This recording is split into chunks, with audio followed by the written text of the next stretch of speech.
तैयार रहिए, स्टार्ट। महोदय, यह भी विचार किया गया है कि जो व्यक्ति समाज में काम करता है, चाहे आविष्कार का काम करे चाहे दूसरा कोई काम करे, उसको उस काम में तब तक सफलता नहीं मिल सकती है जब तक कि समाज का सहयोग या समाज ने जो परिश्रम किया है या कुछ आविष्कार किया है उसका उपयोग उसको प्राप्त न हो, उसका उपयोग वह न कर सके। स्टॉप।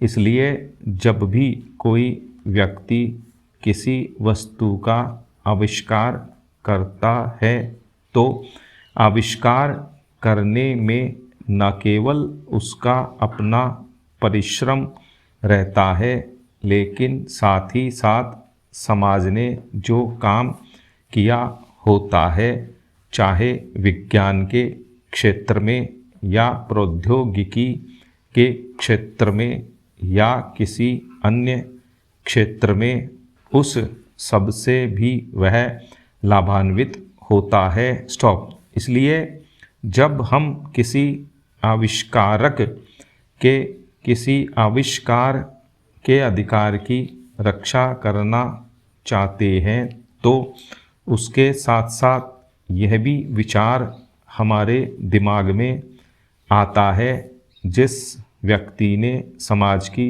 सहायता से आविष्कार किया है उस समाज को भी उसका फल अधिक से अधिक मिलना चाहिए। स्टॉप। माननीय मंत्री जी ने भी कहा है कि पेटेंट लॉ इस सिद्धांत पर आधारित होना चाहिए। स्टॉप। पैरा। मैं समझता हूँ कि पेटेंट लॉ के पीछे दो सिद्धांत निश्चित हैं। स्टॉप।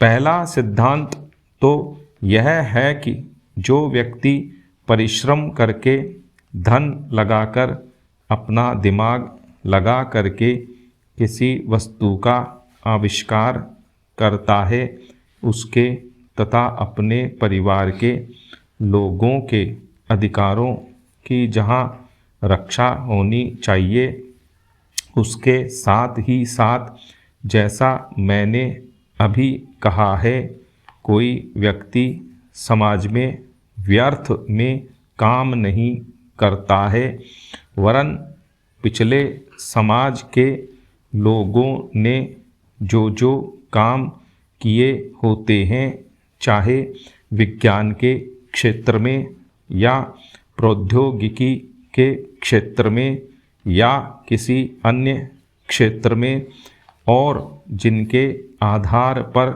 वह कोई आविष्कार करता है, उसको उसका प्रतिफल तो मिले, लेकिन जो परिणाम हो उसका प्रतिफल समाज को भी मिलना चाहिए। स्टॉप।